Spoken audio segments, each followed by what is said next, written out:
సంతోష్ ఒక చిన్న గ్రామంలో పెరిగిన యువకుడు. అతని జీవితంలో చిన్న చిన్న సంతోషాలు మాత్రమే ఉండేవి, కాని అతని హృదయం ఎప్పుడూ ఖాళీగా ఉండేది.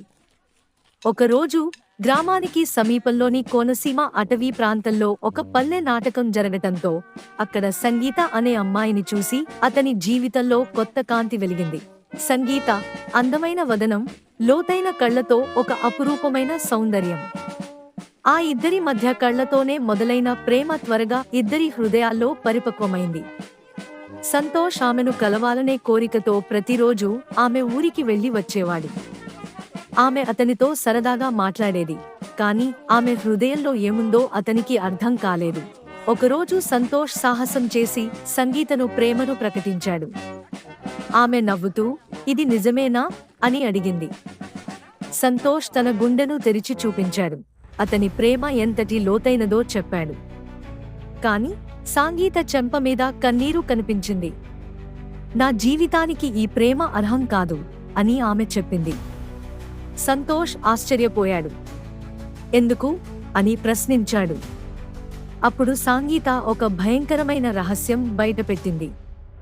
"నేను ఈ ప్రపంచానికి చెందినది కాదు.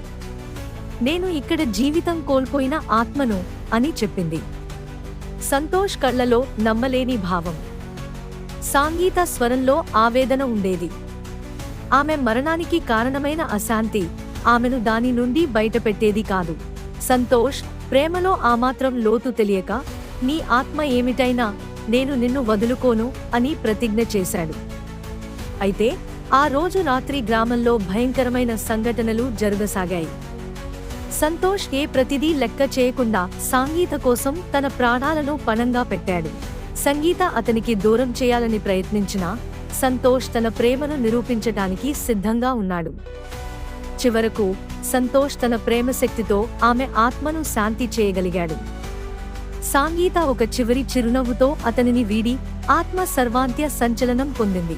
సంతోష్ ఆమెను కోల్పోయిన బాధలో ఉండిపోయాడు, కానీ ఆమె ప్రేమ స్మృతులతో జీవించసాగాడు, ఒక అప్రతిహతమైన ప్రేమ కథ ముగిసినట్లు. Please do subscribe our channel and please like, share, comment. Please do subscribe our channel and please like, share, comment.